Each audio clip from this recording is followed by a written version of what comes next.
Hi all, this is Mr. Yeager looking at the periodic table and trends for physical science. Now this is in my atom unit, so we don't go over too many trends here. There are specific ones required from the EOC, but it is kind of the initial introduction to what is the periodic table, how do we break it up, and obviously in class we use the periodic, we grab an actual periodic table and basically color code it along the way. So that's kind of how I'll try to show it a little bit as we move forward. So here we go. Okay. All right. So with the periodic table, I just said it. How is it arranged? I will be looking at what are the different names of some groups, and then we do need to understand what elements are metals, non-metals, metalloids on the periodic table. Again, fortunately, the periodic table does this really well, shows us what they are. We need to know some of the properties of those elements. We need to know what elements are solid, liquid, and gases at room temperature on the periodic table. So we'll be looking at a couple different things. What I'm not getting into in this particular video is anything about really valence electrons or ions or anything else like that. That'll come up later when we actually are talking about ionic bonds and how many valence electrons there are in the different atoms. Okay. So the beginning of this, I kind of just is more just history of the periodic table, something that's not necessarily on the EOC. The first real organized periodic table is by Dmitri Mendeleev, or Mendeleev. There's lots of different ways that people like to say it. All right, and he is considered the father of the periodic table. He was the first one that tried to organize the elements into rows, and he did it by increasing mass number, which we learn later is not the best way to do it, because some mass numbers actually decrease to the right of the element next to it. But he did put the elements in columns with similar properties, which that was an important concept. And the other thing that he obviously had is he had some blank spaces, which really allowed him to gain credit for discovering quite a few elements, because he knew they had to be there in a way based on his pattern. All right, but he did have to break up his pattern of following mass number, atomic weight, to make sure that we had similar properties. Unfortunately, there are a couple little mistakes there, so that's where his went a little bit wrong, but it was a very, very good beginning and was used for a decent amount of time. Who eventually organized it was Moseley. He was the first one to really push the whole idea that we have this atomic, if we look at atomic number, the number of protons, we see what's called the periodic law develop along the periodic table, which basically means every single time you keep going across and then you go to the next row, the properties repeat themselves. There's a periodic repetition of their properties.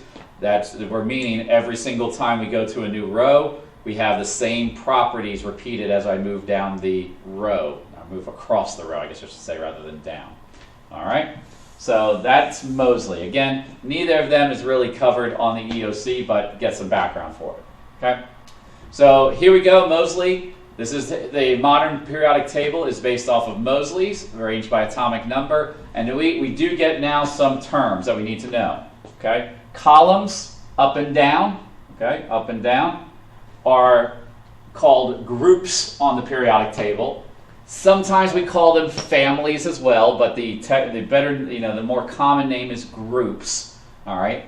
And again, we call them groups or families because elements in the same row, messing that up, column, okay, trying to catch myself, elements in the same column basically all exhibit the same sort of chemical properties, all right? There's, again, some variations with some things there, but we do get we get very similar chemical properties, and we get some similar physical properties then as well. That's in the groups, so groups or columns. Rows are called periods. So if I go across a row, I have what are called the periods.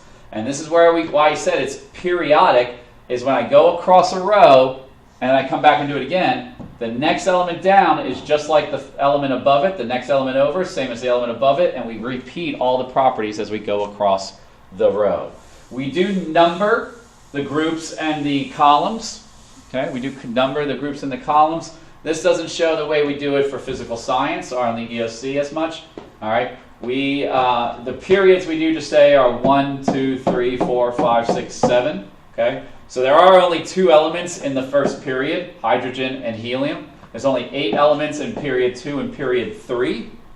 But then there are basically, 18 elements in every other period. All right, going through across the rest of the list. All right, so groups are columns, periods are rows. Groups are columns, periods are rows. For groups, I didn't say it. We don't really get into the whole 1A, 2A, 3B, 4B. I mean, this is the probably more correct way to do it. For physical science, we just go group 1, group 2, group 3, 4, 5, 6, 7, 8, 9, 10, 11, 12, 13, 14, 15, 16, 17, 18. Okay? So that is how we kind of go through those groups. So there's 18 groups and 7 periods. We'll come back and talk about these very, very soon, about the 2 bottom rows there. They're not really, they're part of the periodic table, but not inside the upper part of the periodic table. Okay? So I'll erase all of that. All right. So what we're about to do is I'm going to go through the main groups of the periodic table. I'm actually going to go back because this one we don't really see. I guess we'll leave it this way. Okay, well, let's leave it on this one. All right. We will label all of these different names of these groups. So this is going to have a lot of different stuff on it. All right, I'm going to leave it on this one so we can see it a little bit better. Okay, but we can try to understand what everything is. So there's quite a few things we need to kind of pick out on the periodic table. There's a lot of questions just saying like, what type of element is this one right here? Is it a metal, non-metal, metalloid? What group is it a part of? What's the name of that group? All right. So we're about to go through quite a few things here. All right. So here we go. I'm going to just go right into it. The way that this is colored is actually really important. Okay.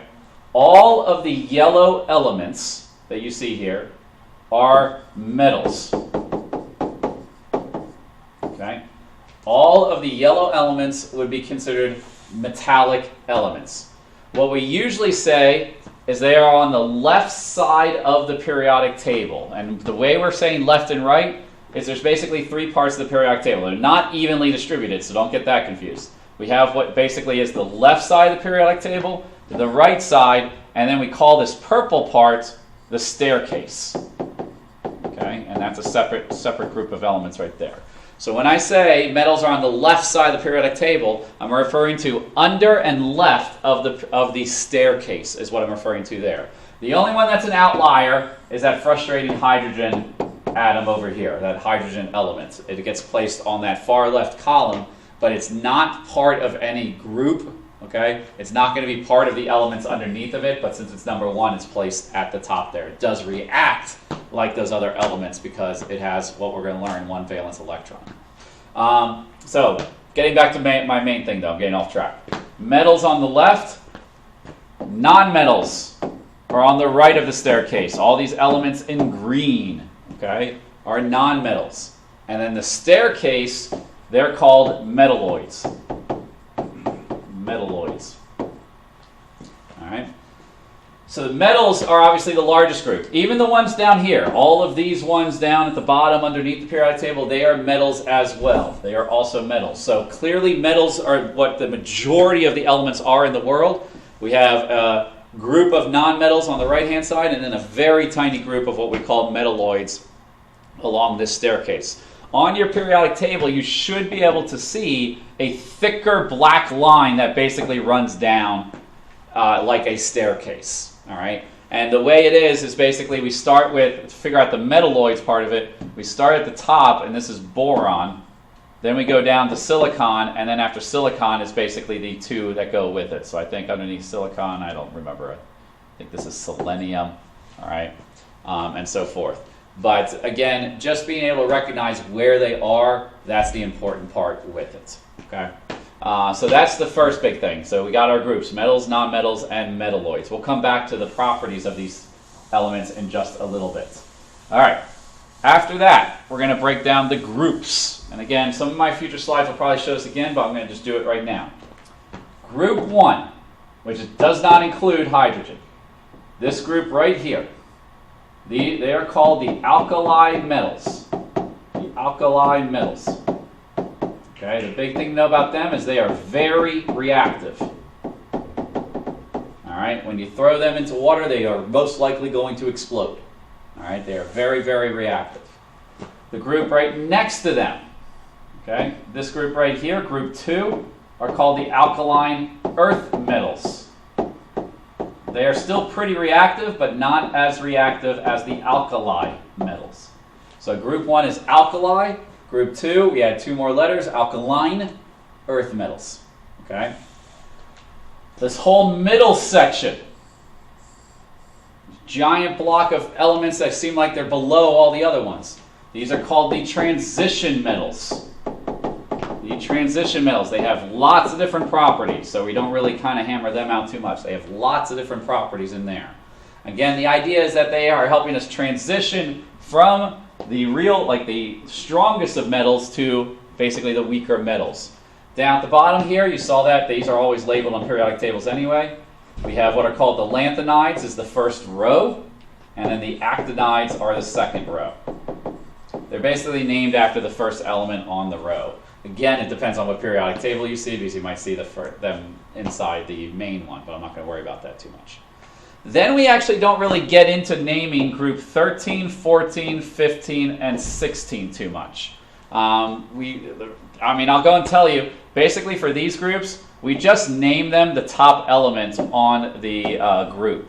So 13 would be called the B group. 14 would be the C group. 15 would be the N group. 16 would be the O group. There is a separate name for the O group. You're going to see it on another slide. I'm not even going to do it. It's called chalcogens, but we're just going to ignore that. The only other two that you need to know the names of is group 17 and group 18. Group 17, they have a unique name. They're called halogens, and they are the most reactive nonmetals. Okay, the most reactive nonmetals out there. All right, if you mix one of those with alkali metal, be prepared for some fire. All right, they are very, very reactive. They would include the fluorine, chlorine, bromine, iodine. Yes, there is astatine down here. I unfortunately can't think of what astatine letter is. I'll call it AT, but I think I'm wrong. All right, but that is down at the bottom there. I'm going to actually check on that. It bothered me. I want to get it right. And the last one down there. It is AT. I am correct. AT, astatine. Okay. So these are called halogens. This second to last group are the halogens, the halogens, right? All right. And then the very last group of helium, neon. Let's see if I can remember all these. Neon. I know xenon's down here. Argon. I'm missing one in there somewhere. All right. But this last group over here, they are known as the noble gases. All right, and it's because we will learn they do not react, or it's very difficult to make them react. They really basically do not react. I think the next one's krypton. Argon and krypton might be. I think that's right. All right. But the noble gases do not react at all. They would rather just stay alone, and again, that's going to be related to understanding the number of valence electrons they have. We're going to learn that they have a full outer energy level, so there's no reason for them to react anymore. All right? So we got quite a bit. First group, alkali metals. Second group, alkaline earth metals.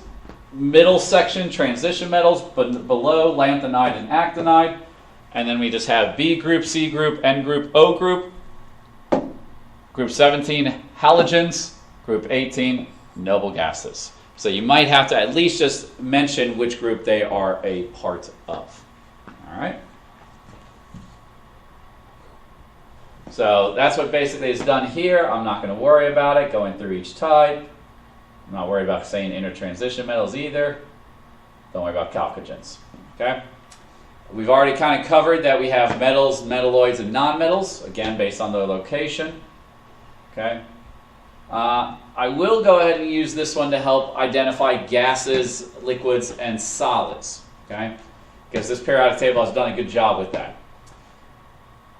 If you had to guess what type of element, like what state of matter the element is in, the best guess is solids. Every single one of these elements on this periodic table right here, not every single one, if their chemical symbol is in black, that means it's a solid at room temperature. It would like to be a solid at room temperature. So you can see basically almost all of the metals and basically the metalloids and even some non-metals, okay, are solids. So most elements are solids. Metals, we'll learn, are basically almost all solids. The blue chemical symbols represent gases. So we will say actually most of the non-metals over here are gases in the end. Nitrogen, oxygen, fluorine, neon, argon, krypton, all those are gases at room temperature. Okay. Then we have two that are in red, mercury and bromine. All right. These are the only two elements that are actually liquids at room temperature. Okay. So if you got pure, and again, we're talking about the pure element. If you got the pure element, mercury and bromine would be liquids at that temperature, at 73 degrees Fahrenheit, 25 degrees Celsius. Okay, is what we're looking at there. All right, excuse me. Yawning. All right. I think that's pretty much it. I don't know what else I'm looking at here. Go. We already mentioned halogens. Okay, they obviously have all different states of matter in there. That's why this picture we have where fluorine and chlorine are gases. Bromine's actually a liquid. It's that dark kind of reddish liquid. And then iodine is actually a gray solid. Okay, grayish purple. It emits kind of a purplish gas. All right, so properties of metals and nonmetals. You got a lot of things listed here. I think the main points would be that that metals are generally shiny. I usually say they can be multiple colors. Just think of like silver and gold and stuff like that. Okay, so metals are generally shiny if they're pure and multiple colors. Again, we're making generalizations. There's some that are not that way. They are malleable, meaning they can be made into foils or sheets of metal. So think of aluminum foil. It just means we can flatten them out. Okay, that's what really malleable means, is that we can make them flat. We can smash them and basically make them become flat. Ductile, again, some of these words are probably new, is where they can be made into wires. Okay, we can actually smash them down, but also kind of twist them and make them into a wiry shape. Metals conduct heat and electricity well. That's why they're used on stoves. They heat up very, very quickly. They also cool off pretty fast, but they heat up very quickly. Don't worry about the low specific heat thing right now. They have high melting points and boiling points. Okay? They have high melting points and boiling points. That means it's very, very, very difficult to melt them, which is why they are solids. Okay? Most metals are solids because they do have a higher melting point. They will lose electrons, but again, that's something for a little bit later on. I'm not too worried about that. So specific heat's going to come back, losing electrons going to come back. All right, but I mean, it's there. It's an important note. It's true. Just cross it out, I guess. All right, but we're not going to worry about that much in this unit. The main things I will test you on is, I'll say what type of element is shiny or multicolored. That would be metals. What type of element conducts heat and electricity well? That would be metals. Basically with non-metals, hence not metals, they basically have all the opposite properties, okay? They are dull, we'll say dull or, basically dull colored, okay? They're not shiny. They are brittle, all right? If you actually make it into a solid, they break very easily and shatter into multiple pieces. They are not good conductors. They have low melting points and boiling points. They do have lots of different properties, and they obviously have many different phases, so it's a little bit tougher to tell. If we do say what phase is most prominent, we would say gas. Okay, if you have an element and it's a gas at room temperature, the guess should be nonmetals. There are no gaseous metals. And we will learn that they gain electrons. Okay, so we'll learn that metals will lose electrons and nonmetals will take those electrons. All right. And then I have written here too that the only two liquids out there are mercury and bromine. There it is again, just in case you didn't get it.